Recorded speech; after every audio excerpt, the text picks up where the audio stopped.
Queridos irmãos e irmãs, mais uma vez nós temos a oportunidade de aprofundarmos na palavra que também é pão e nos alimenta. Nós ouvimos no Evangelho que Jesus estava de pé na praia e uma multidão o cerca e ele vê duas barcas. Propositalmente ele vai entrar na barca de Pedro, a igreja é a barca de Pedro. Ele pede que se afaste da margem, ou seja, que se afaste da terra. Para falar das coisas do céu, nós precisamos nos desligar um pouquinho das coisas da terra. E ali sentado, Jesus ensina. Na praia ele está em pé, do barco sentado ele ensina. Essas duas posturas corporais de Jesus mostram a nossa postura perante a palavra. De pé, nós ouvimos o Evangelho, e assentados, nós ouvimos a explicação. São as posturas de acolhimento da palavra. E nós estamos aqui exatamente como aquela multidão há 2000 anos atrás. Por que a multidão ia até Jesus? Porque eles tinham fome. Fome de quê? Fome de pão e fome da palavra. Nós ouvimos no Evangelho que aquela multidão que está perto de Jesus, ela está ali para ouvir a palavra de Deus. E outros momentos na Bíblia, há uma multidão atrás de Jesus para receber pão. Então aqui nós temos as duas partes da missa: a liturgia da palavra e a liturgia eucarística. Mesa da palavra, pão da palavra. Mesa eucarística, o altar, pão da Eucaristia. É por isso que nós estamos à missa. É por isso que nós viemos à missa. É por isso que domingo é dia de estar com o Senhor. Porque o ser humano tem fome de Deus. E aqui que você recebe o pão da palavra e o pão da Eucaristia. E o que é que perpassa as três leituras desta missa? O chamado de Deus, a vocação de Deus, a escolha de Deus. Os que estão aqui no santuário, você que está em casa, eu convido você durante esta semana a reservar aí uns 40 minutinhos e ouvir a pregação antes desta. É a pregação da missa da manhã, onde fazemos e fizemos o estudo bíblico do Evangelho e aprofundamos a segunda leitura. À noite, nós vamos aprofundar a primeira leitura. Eu quero falar um pouquinho de Isaías. Mas só para você pegar o fio de ouro, ou o fio da meada, o que toca no ser humano perante a grandeza, o mistério, o chamado de Deus? Duas coisas, meus irmãos. E se você tiver essas duas coisas no coração, ninguém te segura, porque o milagre acontece. As virtudes dos homens de Deus do passado continuam sendo as virtudes dos homens de Deus do presente. Se o mundo mudou, se as coisas perderam a rédea, se hoje tudo é normal, a palavra de Deus não mudou, não vai mudar. Deus tem uma palavra eterna. A Sagrada Escritura, ela é perene. O que significa perene? Ela é a mesma ontem, hoje e sempre. Por que muitos hoje não aceitam o ensinamento de Cristo?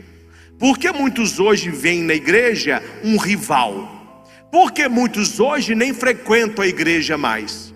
Porque escolheram uma vida totalmente fora da palavra, fora dos valores cristãos.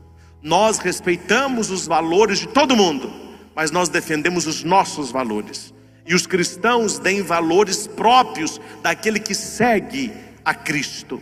Então esta palavra que é direcionada, ela tem que despertar em nós dois sentimentos, que são duas atitudes. Primeira, humildade. Segunda, obediência. Humildade, quando Pedro vai dizer no Evangelho: afasta de mim, Senhor, eu sou um pecador. Obediência, Porque depois que ele trabalhou a noite toda e não pescou nada, em atenção à tua palavra, eu lançarei as redes. Deus se compactua com pessoas humildes e obedientes. E aqui um parênteses: humildade não é bobeira, humildade não é pobreza, humildade não é vergonha. Ah, tal pessoa é tão pobre, ela é tão humilde. Não, meu filho, não tem nada de humildade, é pobre mesmo. Não, olha como aquela pessoa é humilde. Não, não é humilde não, é boba. Aquilo ali é bobo, não é humilde não, é bobo mesmo. Não, olha aquela pessoa é tão vergonhosa, é humilde, né? Não, ela é introspecta, isso não é humildade. A palavra humildade vem de humus, que é terra.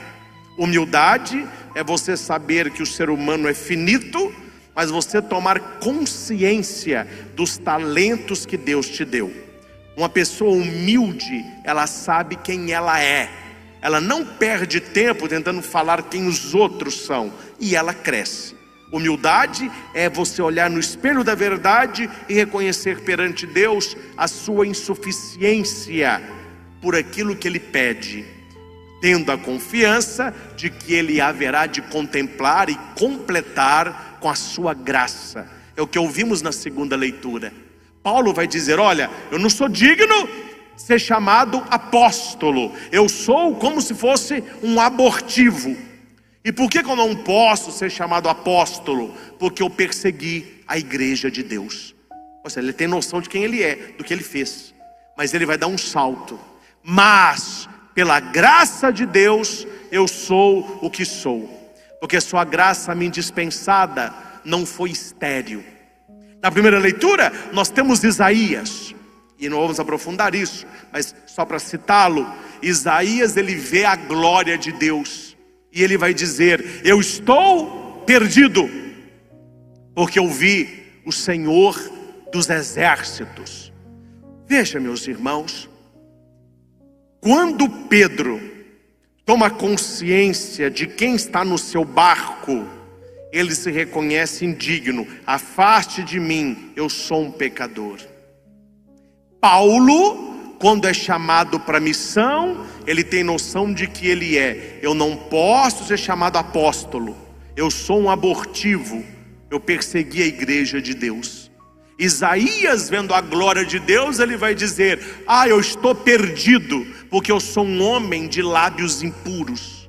Isaías se viu indigno, Paulo se viu indigno, Pedro se viu indigno. Mas uma vez que Deus escolhe, Deus torna dignos aqueles que são humildes e obedientes. Pegue no seu folhetinho a primeira leitura. Você que está acompanhando esta pregação, abra a sua Bíblia no profeta Isaías capítulo 6. Se você desejar acompanhar a pregação com a Bíblia nas mãos. A primeira leitura fala de várias coisas, eu quero passar algumas e quero aprofundar na questão da purificação. Deus quer te usar, Deus quer me usar, mas antes de Deus usar alguém, você precisa passar por uma purificação. Deus quer me usar e usar você, mas nós devemos ser purificados antes. Porque aquilo que é bom para o lado é ruim para o outro quando não é purificado. Mas vamos ao texto. No ano da morte do rei Uzias, vi o Senhor sentado num trono de grande altura. Quem que está falando isso? Isaías. É a vocação de Isaías, não é? Deus chama Isaías. Havia serafins de pé ao seu lado. O que é, meus caros, um serafim? Serafim é um dos 12 coros angélicos. O primeiro são os anjos, e vão subindo em grandeza, em glória e em poder. E um ser poderosíssimo que fica contemplando a Deus e adorando a Deus são os serafins. A palavra serafim vem de seraf, e significa queimar. O serafim é como se fosse um anjo pegando fogo. como se fosse uma bola de fogo.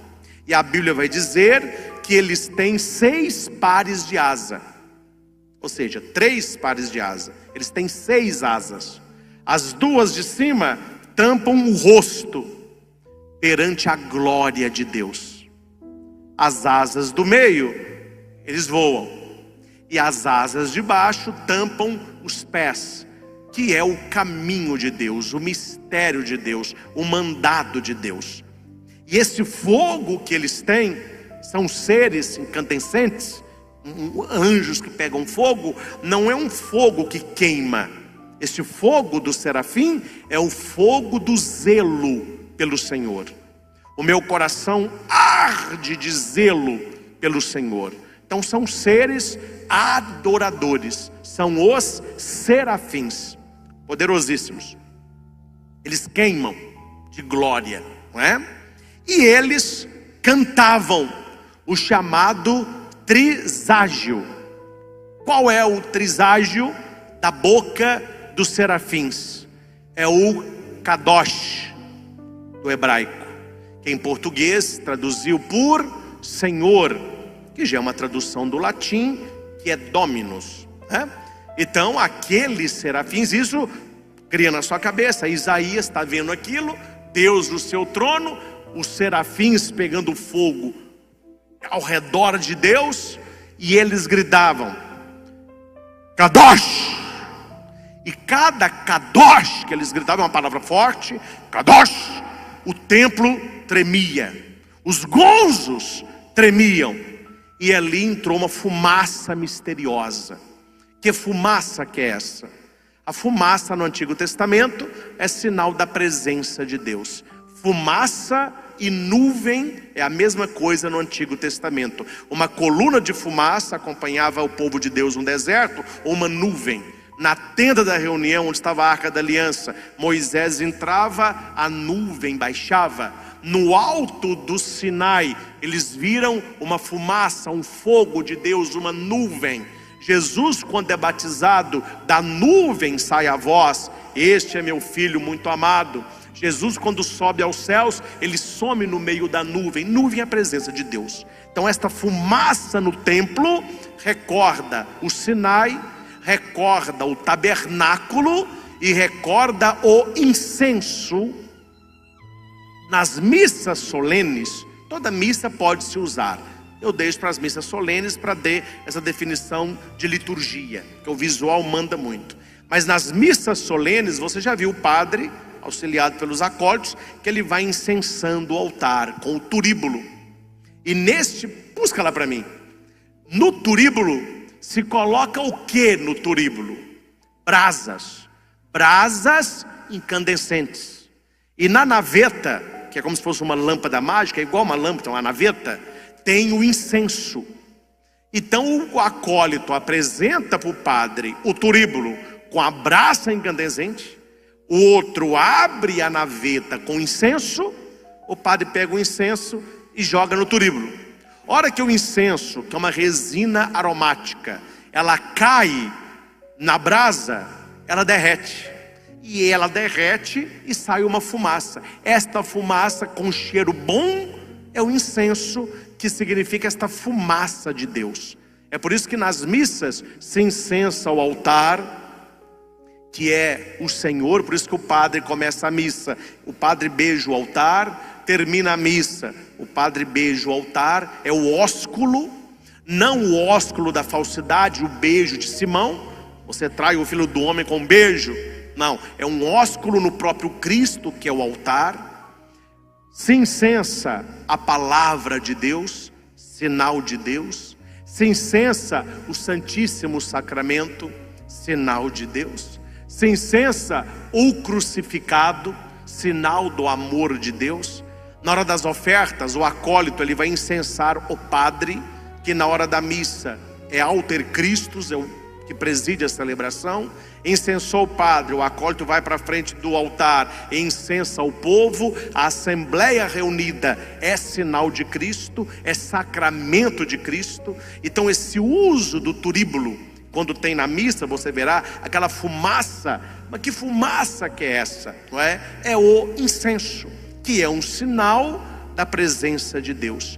No templo de Jerusalém havia um tacho, um tabuleiro grande com brasas dia e noite, e de tempo em tempos o sacerdote pegava uma pá de incenso e jogava lá. É aquela fumaça do templo, só para vocês conhecerem, né?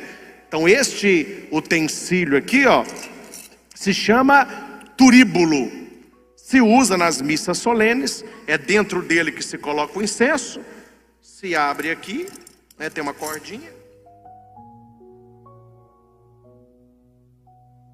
A hora que se abre, aqui dentro tem carvão, não é? Se coloca o incenso, isso aqui é que se chama naveta, não é? E a naveta ela é cheia de incenso, é um grão aromático, né? Amassa um pouquinho para ficar grão e um pó, e durante a missa se incensa. Então esse gesto, né, o padre vai fazendo, isso aqui se chama ducto, né?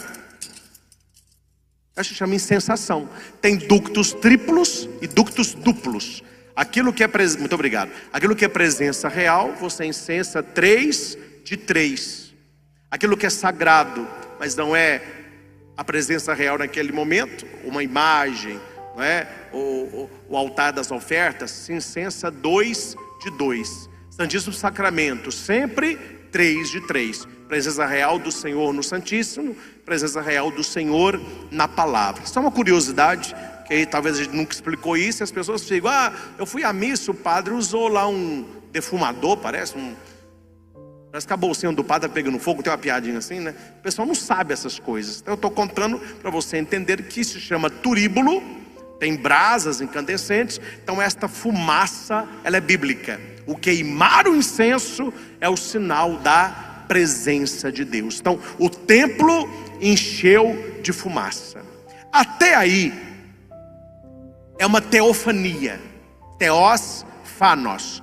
Phanos é manifestação, theos de Deus, manifestação de Deus. Serafins, fogo, fumaça, o próprio Deus. Quando Isaías ele toma consciência disso tudo, ele vê ao mesmo tempo a glória de Deus, atenção nisso aqui, ele vê ao mesmo tempo o pecado dele, a impureza dele. Atenção, se você tem um caderninho, anote isso, e você anota na cabeça e no coração. Quanto mais perto de Deus alguém está, quanto mais experiência de Deus alguém tem, quanto mais a palavra de Deus alguém conhece, mais a pessoa se vê impura, pecadora e necessitada de conversão, necessitada de graça, necessitada de oração, necessitada de adoração, necessitada de confissão, necessitada de terço, de sacrifício, de penitência. Quanto mais a pessoa está longe de Deus, menos pecado ela vê. Então tudo perde a questão da impureza, tudo vale. Por que o mundo de hoje, quando eu falo mundo, algumas pessoas não veem pecado em nada. Tudo hoje é normal, porque só se tem consciência do pecado quem está próximo da santidade. Eu só posso ver a presença da luz em mim, eu só posso ver as minhas sombras quando eu me aproximo da luz. Só existe sombra se tem luz. Não existe sombra nas trevas, me compreendem? Sim ou não? Chega na sua casa e apaga a luz tudo, procura a sua sombra, não existirá sombra aí. Agora, chega lá na sua rua, quem mora numa rua que tem uma subidinha assim, chega lá na sua rua às 17h30, 5:45, o sol se pondo, fica de costa para o sol e olha a sua sombra fica do tamanho da rua, vai lá embaixo. Eu já fiz essa experiência no retiro, né? A gente estava no morro, o sol se pondo, a minha sombra tinha uns 15 metros, foi lá embaixo. Por que existe sombra? Porque existe luz. Então as pessoas só conseguem ver a própria sombra quando elas se aproximam da luz. Quem se afastou da luz e está nas trevas, para ela não existe sombra. Aí é o segredo, esse é o fio da meada. Você tem que entender: quanto mais você conhecer a Deus, quanto mais você conhecer a palavra de Deus, quanto mais você contemplar a glória do Altíssimo, como Isaías, mais você verá: eu sou um pecador, o mundo está vivendo uma impiedade e eu preciso me purificar. Eu sou uma pessoa impura e Deus pode me purificar, porque você viu as suas sombras. Quem está longe de Deus, não há luz. Se não há luz, não há sombras, e nas trevas tudo vale. É bonito entender isso, para você entender por que os homens de Deus se reconheceram pecadores. Isaías: ai de mim. Paulo: eu não posso nem ser chamado apóstolo, eu sou um abortivo. Pedro: afasta de mim, eu sou um pecador. Porque eles contemplaram a glória, eles estiveram perto da luz. Uma criancinha perguntou assim: papai, o que é, menino? Que tamanho que é Deus? Tamanho que é Deus, meu filho? Vem cá, senta no colo do papai. Olha lá em cima no céu. Tá vendo aquele avião lá? Então, que tamanho que é aquele avião? Sim, ó. Amanhã nós vamos no aeroporto, viu, menininho? Tá bom, papai. E não, amanhã eu vou te responder. Vamos no aeroporto amanhã. De manhã o pai põe o menino no carro, morava perto do aeroporto. Chegou lá aqueles Boeings enormes, aeroporto internacional, aqueles aviões de 4 turbinas gigantes. O pai falou assim: olha ali, que tamanho que é o avião?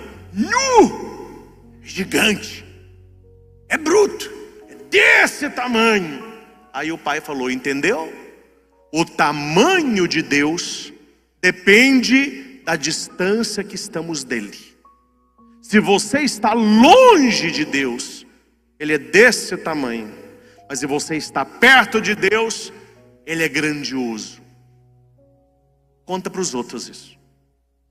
Por que Deus tem sido pequeno na vida de muitos? Por que ninguém vê sombra em nada? Que tudo, porque estão longe. E o que está longe diminui. O que está longe não tem luz. O que tem longe não está sombra. A primeira coisa que Isaías faz é o famoso ai de Isaías. Se vocês já escutaram isso, quem estuda a Bíblia estuda. Qual que é o ai de Isaías? Porque existe os ais de Jesus. Vocês lembram? Ai de vós que penduram fardos pesados nos ombros das pessoas. Ai de vós, sepulcros caiados. Ai de vós que cuida do copo fora. São os ais de Jesus. Aqui nós temos o ai de Isaías. E não é para o outro, é para ele. Ai de mim, eu estou perdido. E aqui, meus caros, preste atenção, que é o coração que eu quero refletir com você. Precisamos vigiar tudo na nossa vida. E precisamos estar atentos às pessoas que entram na nossa vida. As pessoas que entram na sua casa. Se você quiser conhecer alguém de verdade, dê tempo para esta pessoa e puxa a língua dela. Quando Paulo fala mal de Pedro, você conhece muito mais Paulo do que Pedro. Entendem a frase, sim ou não? Se A está falando mal de B, você vai conhecer muito mais o A do que B. Isaías, a hora que ele vê a glória de Deus, o que ele podia ter falado? Oh meu Deus, eu tenho uma vida impura. Ah meu Deus, eu tenho um coração impuro. Ai meu Deus, eu tenho olhos impuros. Oh meu Deus, o meu... Não, ele vai aonde? Ele vai no princípio de toda desgraça, que é a chamada língua. O problema está sempre debaixo do nosso nariz. Eu sou um homem impuro. Sou apenas um homem de lábios impuros. Ele sabe muito bem que a palavra tem poder de criar a realidade. Se você não descobriu isso, viva isso daqui para frente.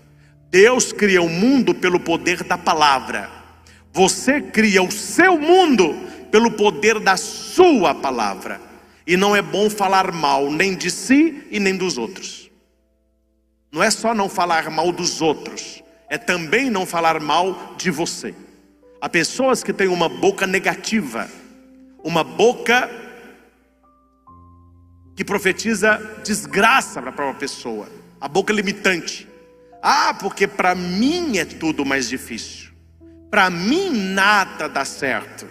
Eu sou uma pessoa feia, eu não dou conta, eu não aprendo, eu não vou passar, eu não consigo tirar carteira, todo mundo me trai, todo mundo ri de mim, eu não tenho dinheiro, eu não tenho saúde. Por que a pessoa tem uma vida tão difícil? Porque ela vai criando a realidade com o poder da palavra. E segundo, cuidado com aquilo que anda saindo da sua boca, porque numa boca que glorifica a Deus, não pode amaldiçoar os homens. Uma boca que glorifica a Deus não pode amaldiçoar os homens. Tem gente que fala e mata sem pôr a mão. É uma língua que eu falo assim: olha filho, eu não falo não, senão a gente queima, né? Mas eu falo assim: olha, você reza, porque o dia que você morrer, o seu corpo vai subir, mas a sua língua vai descer, meu filho. Essa sua língua não cabe no céu.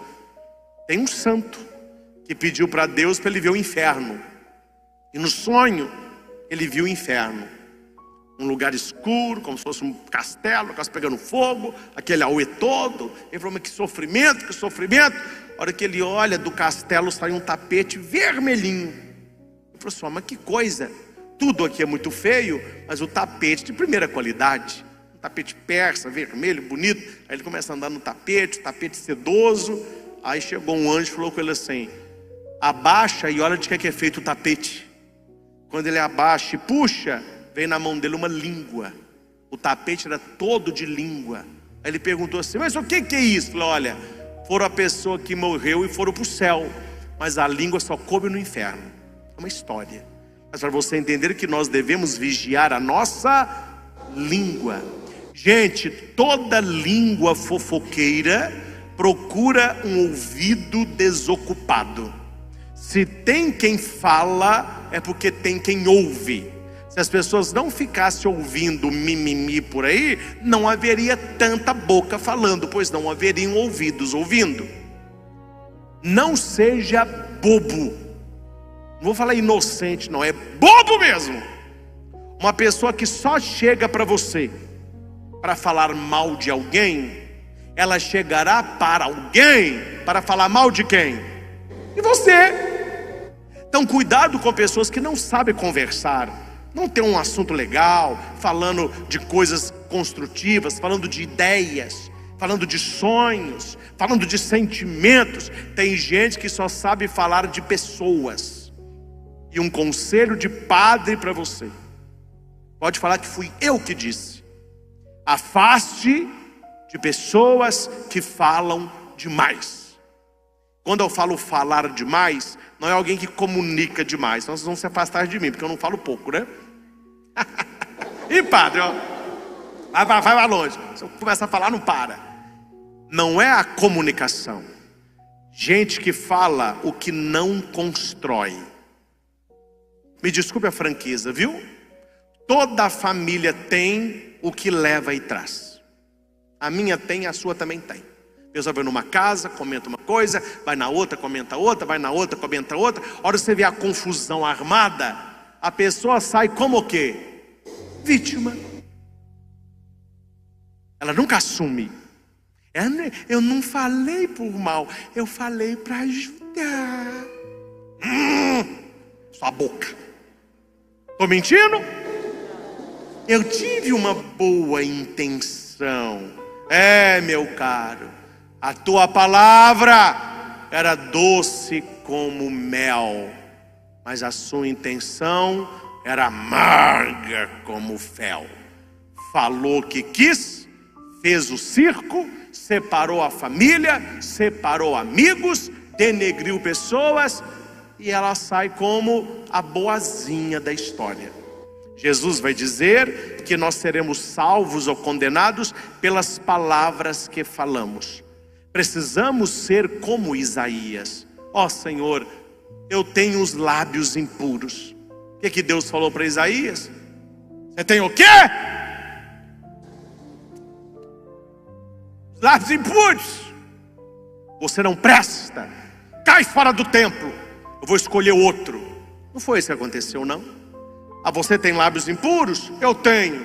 Um serafim incandescente saiu da presença de Deus, pegou uma tenaz, pegou uma brasa incandescente, chegou perto de Isaías e falou: olha, não está na Bíblia não, mas eu sei que ele fez. Faz um biquinho para mim aí. Faz um biquinho aí. Deu uma sapecada na boca de Isaías com a brasa. Isaías, ui, essa doeu, hein? Aí Deus falou: seu pecado foi perdoado e sua culpa removida. Olha que bonito. Deus aceita a confissão de Isaías. Quando Pedro fala para Jesus: afasta de mim, eu sou um pecador. Você é um pecador? Então pula do barco, deixa eu arrumar um outro pescador. Não tenha medo, eu farei de você pescador de homens. Paulo, eu não posso ser um apóstolo, eu sou um abortivo, eu persegui a igreja de Deus. O que Paulo vai ouvir da boca do próprio Deus? Vai evangelizar, um dos maiores missionários que nós conhecemos. Não sei se você já foi. Quando você for na Praça de São Pedro, sempre tem uma imagem, quando eu vejo, mexe muito comigo. Eu gosto até de ir sozinho e rezar um pouquinho. Difícil, né? Mas algumas vezes eu levanto mais cedo, o pessoal está dormindo ainda, está ainda começando a amanhecer. Eu vou lá para a Praça de São Pedro, Vaticano. Tem a troca da guarda, que é muito bonita, né? Os guardas. Tem quase ninguém. Eu vejo São Pedro, tadinho, São Pedro, fica com raiva de mim não. Rezo para ele, mas eu fico babando em São Paulo. Uma imagem enorme. Ele, um homem forte, segurando uma Bíblia, e do outro lado uma espada, que vai debaixo do braço até o chão, uma lâmina grande. E ele está ali, mostrando que de um assassino, Deus fez um pregador. De um perseguidor, Deus fez um perseguido. Aquele que tinha ódio da igreja foi um dos maiores pregadores que a história conheceu. Por quê? Deus muda as pessoas. Deus mudou Isaías, Deus mudou Paulo, Deus mudou Pedro, e Ele pode mudar a nós também. Ele pode mudar você também. Não pense nunca que Deus vai te rejeitar pelo teu pecado. Ah, mas eu sou impuro, eu não posso ir à missa, eu não posso comungar, a minha vida toda suja. Ai de mim! Deus vai te purificar. Deus vai purificar o teu coração, purificar a tua alma, purificar a tua vida, para que você possa servi-lo. E qual que é a beleza da primeira leitura? Aí Deus pergunta: quem nós enviaremos? Isaías: eis-me aqui, envia-me. Aquele que se considerava impuro, ele assume a missão de profeta. Deus sabe restaurar uma obra estragada. Nós somos obras estragadas. Deus nos fez perfeito, o pecado nos estragou. Deus pode nos restaurar, Deus pode nos refazer, e Deus quer nos usar. Mas antes disso, nós precisamos nos deixar purificar. Eu não desejo coisas ruins para os outros. Não é possível também, né? Um padre deseja coisa ruim para o outro. Mas que eu faço umas orações quentes, eu faço. Senhor,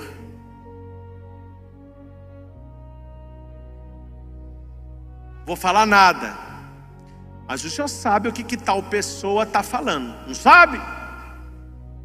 Essa noite ela seja visitada por um serafim, com a braça na tenaz, não para castigar, mas para purificar. Gente, numa linguagem real, hoje, fique na arquibancada da vida, olhando o fim da história de quem fala demais. Nunca é um final feliz. A pessoa está plantando para colher. Minha avó falava: fala de manhã e paga de tarde, planta de manhã e colhe de tarde. E tem gente que eu vou te contar, a língua não sabe ficar quieta.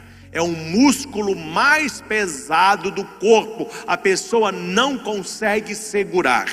E ela não vê que uma língua faladora, uma língua fofoqueira, uma língua que comenta tudo, que fala de tudo e comenta de todos, essa língua trava a vida da pessoa. Ela poderia ter uma vida muito melhor, uma vida muito mais abençoada, uma vida muito mais enriquecedora, nutritiva e nutridora. E por que ela não tem?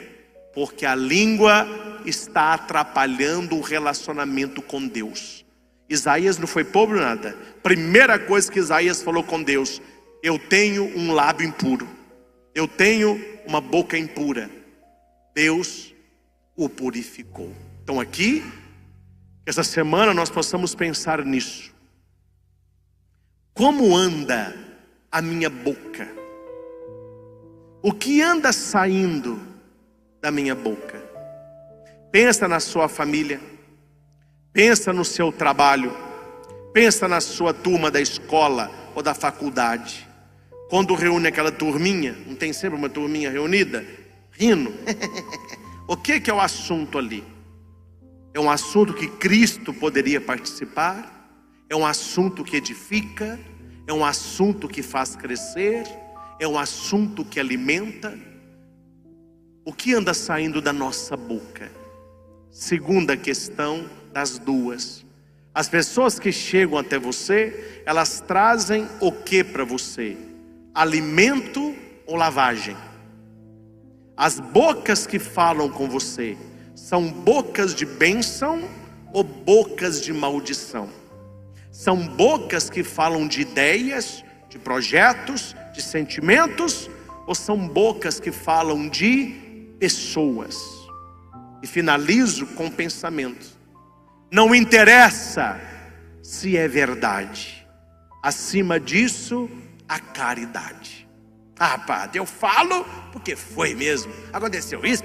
Meu filho, tá bom, para que ficar falando? Para que ficar denegrindo o outro? Para que ficar tentando diminuir o outro? Passou, estava na sua vida, não está mais. Toca a tua vida, deixa a pessoa tocar dela. Se não pode falar bem, não fale mal. Isso tudo você está semeando para você. Quem semeia bênção, bênção colherá. Quem semeia verdade, verdade colherá. Quem semeia caridade, caridade colherá. É interessante. Se você conhece gente assim, a pessoa fala, ela só está levando, e ela não vê que é porque ela não cala a boca. A pessoa só leva e ela não vê que é porque a língua dela não fica quieta. E aqui, meus caros, um conselho apenas: vamos colocar as nossas línguas em oração.